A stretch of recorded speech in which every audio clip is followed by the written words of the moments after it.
ইরানের পতন হতে চলেছে। এর দুটো দিক, একটা ধর্মীয় দিক, আমি সেটা পরে আসবো, আর একটা হচ্ছে রাজনৈতিক দিক। এর পিছনে কে আছে? Donald Trump. ভেনিজুয়েলাকে ফেলে দিয়ে, হ্যাঁ, সেখানকার রাজাকে বন্দি করে তিনি দ্বিতীয়বার হাত দিয়েছেন ইরানে। ইরানে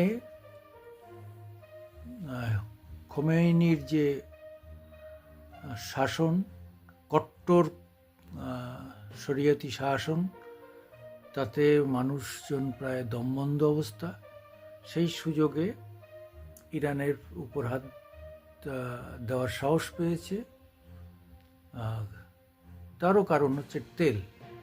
ইরানে তেল, বিখ্যাত তেল সবাই জানেন, এবং ইরান থেকে আমরা তেল কিনি। ডোনাল্ড ট্রাম্প তথা আমেরিকার প্রেসিডেন্ট, তার টার্গেট হচ্ছে যে ভেনেজুয়েলার তেল দখলের পরে ইরানের তেলটা যদি আমরা দখল করতে পারি, তাহলে রাশিয়ার সঙ্গে একটা পাল্লা দিতে পারবে বাজারে। এই কারণটা থেকেই কিন্তু আজকে ইরানের উপর আক্রমণ বলে আমার রাজনৈতিকভাবে মনে হয়েছে। আর একটা কারণ হচ্ছে যে কিছুদিন আগেও আপনারা জানেন যে সেখানে B2 বোমা মেরে আমেরিকা সরাসরি সেখানকার বহু নেতা যারা গর্তের ভিতর লুকিয়েছিলেন, ওকে বলে বাংকার, তাদের মেরে ফেলেছে। ইরানের প্রথম সারির প্রায় সবাইকেই মেরে ফেলেছে। অনেকে বলে খোমেনি মারা গেছেন, অনেকে বলে না, খোমেনিকে মারতে পারেনি। যাই হোক, তারপরের থেকেই ইসরায়েলকে দিয়ে ইরানকে আস্তে আস্তে আস্তে ধ্বংসপথে নিয়ে যাচ্ছে যে ইসরায়েলের তেলের ভাণ্ডার ধরতে হবে। ইরাকের তেলের ভাণ্ডার, কুয়েতের তেলের ভাণ্ডারের জন্যে আমেরিকায় যুদ্ধ করেছিল, তারই প্রতিফলন এখানে দেখা যাচ্ছে। আর একটা হচ্ছে ধর্মীয় দিক, অর্থাৎ অত্যন্ত কট্টর শাসন ছিল খোমেনির। রাস্তাঘাটে মেয়েরা বেরোতে পারত না, তাদের ঘরে বন্দি থাকতে হতো। অর্থাৎ জমির ক্ষেত যেমন চাষাবাদ করার জন্য, সেরকম মেয়েদের শরীর হচ্ছে বাচ্চা পয়দা করার জন্য। এই যে মানসিকতা, এটা শিয়া সুন্নি, অর্থাৎ যদিও ইরান হচ্ছে শিয়া গোষ্ঠীভুক্ত, কিন্তু শিয়া সুন্নি উভয় পক্ষই মুসলিম মহিলাদের স্বাধীনতার ঘোরতর যুদ্ধে। আগেও একবার একটি মেয়ে 2 বছর আগে, সম্ভবত 2022-এ, তারাও স্বাধীনতা চেয়েছিল, যে এই ধরনের ভয়ঙ্কর যে মেয়েদের উপর অত্যাচার, তার থেকে মুক্তি পাওয়ার জন্যে তাকে মেরে ফেলা হয়। কি আসান শাহ না এই ধরনের একটা মেয়েটির নাম, সারা পৃথিবী জুড়ে হয়েছিল। এবারও মেয়েরা খোমেনির ছবিতে আগুন দিয়ে তাদের চুরুট ধরিয়ে খাচ্ছে এবং তাদের বোরখা সব উড়িয়ে দিচ্ছে।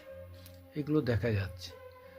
ফলে, এবং শুধু এখানে নয়, ইরানে ইউরোপিয়ান কান্ট্রিগুলোতে যেখানে ইরানি মেয়েরা আছে, ইরানি লোকেরা, তারাও ইরানের যে আগের যে পতাকা, সেটা টেনে নামিয়ে নতুন সূর্যের আলোর যে পতাকা, সেটা তুলেছে। আসলে এরা সূর্যের উপাসক, এরা আবার সেই সূর্যের উপাসনায় ফিরতে চায়, অনেকটা সনাতন ধর্মের কাছাকাছি আসতে চায়, এরকম একটা কথাও অনেকে বলছেন। এখন সেটা আরও আরও কয়েক ঘন্টা বা কয়েকদিন পর ক্লিয়ার হবে। তবে ধর্মীয় কারণ হচ্ছে এইটা। যেমন নেপালেও আন্দোলন শুরু হয়েছে, হিন্দু রাষ্ট্র, নেপাল সনাতনপন্থী হবে বলে। সেখানেও হঠাৎ করে আবার জেএনজিরা রাস্তায় নেমেছে। যাই হোক, এসব নিয়ে একটা রাজনৈতিক ভয়ঙ্কর অবস্থা তৈরি হয়েছে, এবং সবারই টার্গেট হচ্ছে ভারত, যেহেতু এখানে হিন্দুরা বেশি থাকে। ধর্মনিরপেক্ষ রাষ্ট্র হলেও বিজেপি আসার পরে কার্যত অনেকেরই ধারণা, কিছু স্টেট বাদ দিলে, পশ্চিমবঙ্গ, কেরল, তারপরে তেলেঙ্গানা, এগুলো বাদ দিলে তারা ধরে নেয় যে এটাও একটা হিন্দু রাষ্ট্র হয়ে গেছে। সব পাশে বাংলাদেশ আছে, বাংলাদেশে হিন্দুদের উপর অত্যাচার, এসব নিয়ে একটা ভয়ঙ্কর রাজনৈতিক অস্থিরতা এই দক্ষিণ এশিয়াতে চলছে। আপনারা সবই জানেন, এবং যারা আরও বেশি জানেন আমাদের একটু কমেন্টস করে, মন্তব্য করে আমাদের একটু সঙ্গে থাকুন। আপনারা আমাদের একটু সহযোগিতা করুন সাবস্ক্রাইব করে এবং আমাদের একটু লাইক দিয়ে। আমি সুকুমার দেবনাথ, আমার আজকের দিন ইউটিউবে সবাইকে সুস্বাগত।